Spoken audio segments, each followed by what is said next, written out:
എല്ലാവർക്കും നമസ്കാരം. എൻ്റെ കഴിഞ്ഞ വീഡിയോ എല്ലാവരും കണ്ടിട്ടുണ്ടാവുമെന്ന് വിചാരിക്കുന്നു.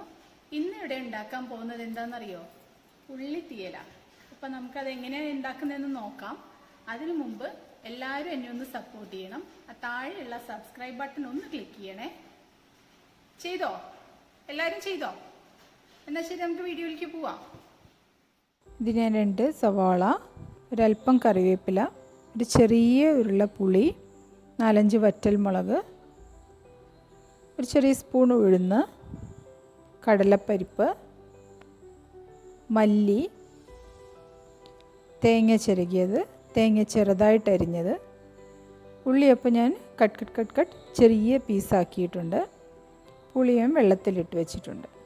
നമുക്കൊരു ചീഞ്ചട്ടി അടുപ്പത്ത് വെച്ചിട്ട് ഉള്ളി ഒന്ന് വഴറ്റിയെടുക്കാം. അതിലേക്ക് ഞാൻ വെളിച്ചെണ്ണയാണ് യൂസ് ചെയ്തിരിക്കുന്നത് കേട്ടോ. ചെറിയ തീയിൽ ഉള്ളി ഒന്ന് നന്നായിട്ട് വഴറ്റിയെടുക്കണം. ഇതിൽ അല്പം ഉപ്പ് ചേർക്കുകയാണ്. ഉപ്പ് ചേർത്ത് കഴിഞ്ഞാൽ വേഗം തന്നെ നമുക്ക് ഉള്ളി വഴറ്റി കിട്ടുന്നതാണ്. അടി പിടിക്കാതെ നമ്മൾ നന്നായിട്ട് ഇളക്കി കൊടുക്കണം. കരിഞ്ഞു പോവാതെ നോക്കണം.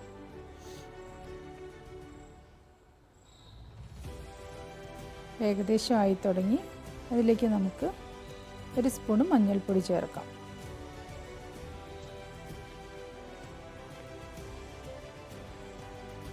മഞ്ഞൾപ്പൊടി ഇട്ടതിന് ശേഷം നല്ലോണം ഇളക്കി ഒന്ന് വഴറ്റിയെടുക്കണം. ഏകദേശം ഉള്ളി റെഡി ആയിട്ടുണ്ട്. ഇനി നമുക്കിതിലേക്ക് ആ വെള്ളത്തിലിട്ട് വെച്ച പുളി പിഴിഞ്ഞൊഴിക്കാം. ചെറിയൊരു നെല്ലിക്ക വലുപ്പത്തിൽ എടുത്തിട്ടുള്ളൂ കേട്ടോ. ഇനി നമുക്കിത് അടച്ചു വെച്ചിട്ട് വേവിക്കാം. ആ സമയം കൊണ്ട് നമുക്കിതിലേക്ക് അരച്ചെടുക്കാൻ വേണ്ടത് ഒന്ന് വറുത്തെടുക്കാം.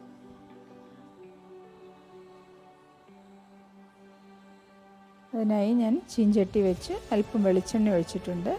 ഉഴുന്നതിലേക്ക് ഇട്ടിട്ടു, കടലപ്പരിപ്പും കൂടെ ഇട്ടു. ജസ്റ്റ് ഒരു അല്പം നേരം ഒന്ന് ഇളക്കി കൊടുക്കുന്നു. അതിലേക്ക് വറ്റൽമുളക് ഇട്ടിട്ടുണ്ട്. ഇനി നമുക്കതിലേക്ക് മല്ലി ഇടാം. നന്നായിട്ട് ഇളക്കി കൊടുക്കണം. കരിഞ്ഞു പോകാതെ നോക്കണം.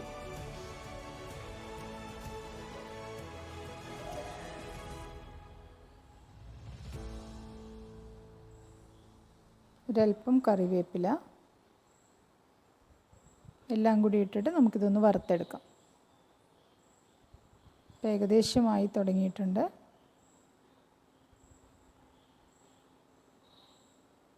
അതിൽ ഉഴുന്ന് നമുക്ക് ഗോൾഡൻ കളറായി കിട്ടിക്കഴിഞ്ഞാലാണ് ഇതിൻ്റെ പാകം റെഡിയാണ്. അപ്പോൾ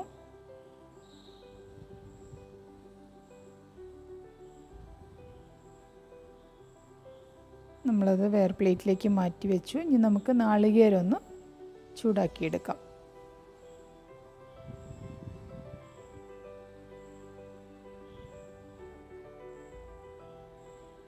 നാളികേരം നമുക്ക് നന്നായിട്ടൊന്ന് ചൂടാക്കിയെടുക്കണം.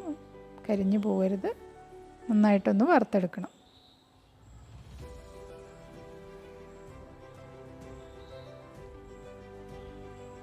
അല്പം വെളിച്ചെണ്ണ ചേർക്കണം കേട്ടോ, അല്ലെങ്കിൽ അടിയിൽ പിടിക്കുമത്.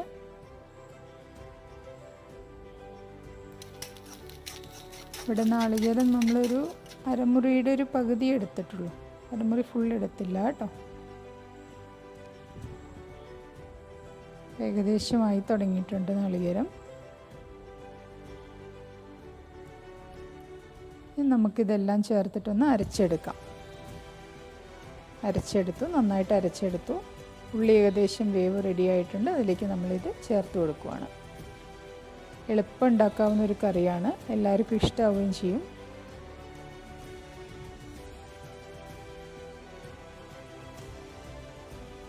ഉപ്പ് പാകമാണോ എന്ന് നോക്കണം, ഇല്ലെങ്കിൽ അല്പം ഉപ്പ് ചേർക്കേണ്ടി വരും കേട്ടോ.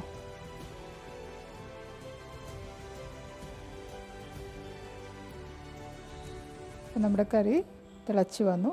ഇതിലാണ് നമ്മുടെ അടുത്തൊരു സൂത്രം പ്രയോഗിക്കുന്നത്. അത് അമ്മയുടെ ഒരു പൊടിക്കൈയാണ്. ഒരു ചെറിയൊരു പീസ് ശർക്കര ഇതിൽ ആഡ് ചെയ്താൽ ഒരു പ്രത്യേക രുചിയാണ്. ചെറിയൊരു പീസേ ആവശ്യമുള്ളൂ കേട്ടോ. അപ്പോൾ ആ പുളിയും ഉപ്പും എല്ലാം കൂടി ഒന്നൊരു പാകമായി കിട്ടാൻ വേണ്ടിയിട്ട് ചെറിയൊരു പീസ് ശർക്കര. ഇനി നമുക്കിതിലേക്ക് വറുത്തിടാം. അതിനായിട്ട് മുളകും കറിവേപ്പിലയും വെളിച്ചെണ്ണയിലേക്ക് ഇട്ടിട്ട് അല്പം കടുക് ചേർത്തു. നമുക്കിതൊന്ന് കടുക് വറയാണ്.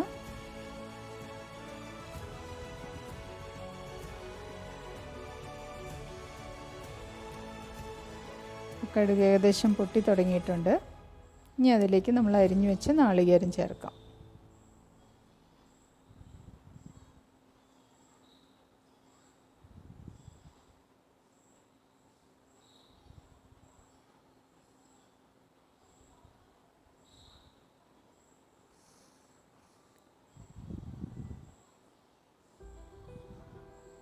കറിയിൽ വറുത്ത് ചേർക്കാൻ വേണ്ടിയിട്ടാണിത്.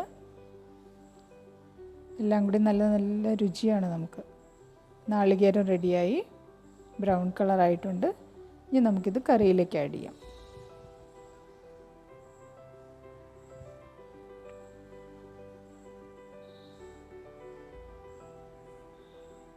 നല്ല സ്വാദാണ്. എല്ലാവരും ഇതൊന്ന് പരീക്ഷിച്ച് നോക്കണം. നല്ല ടേസ്റ്റി ആയിട്ടുള്ളൊരു കറിയാണിത്. നാളികേരക്കൊത്തൊക്കെ കടിക്കുമ്പോൾ നല്ല രസമാണ്. എല്ലാവരും ചെയ്ത് നോക്കണം. ഇതിലേക്ക് നമ്മൾ ഒരു തണ്ട് കറിവേപ്പില ഇട്ടാൽ കുറച്ചും കൂടി നല്ലൊരു ഫ്ലേവറാണ്. ഇപ്പോൾ റെഡിയായി. ഒരുപാട് വെള്ളം വേണ്ട, ഇത് കുറച്ച് കുറുകിയ കറിയാണ് കേട്ടോ. എല്ലാവരും ട്രൈ ചെയ്ത് നോക്കണം. അഭിപ്രായങ്ങൾ കമൻറ്റ് ബോക്സിൽ ഇടണം. ടേസ്റ്റ് ചെയ്ത് നോക്കട്ടെ എങ്ങനെയുണ്ടെന്ന്. സൂപ്പർ ടേസ്റ്റ് കേട്ടോ. എല്ലാവരും ഒന്ന് ട്രൈ ചെയ്ത് നോക്കണേ. നല്ല അതിലത്തെ നാളികേരക്കൊത്തൊക്കെ കടിക്കാൻ നല്ല രസമുണ്ട്. Okay, thank you.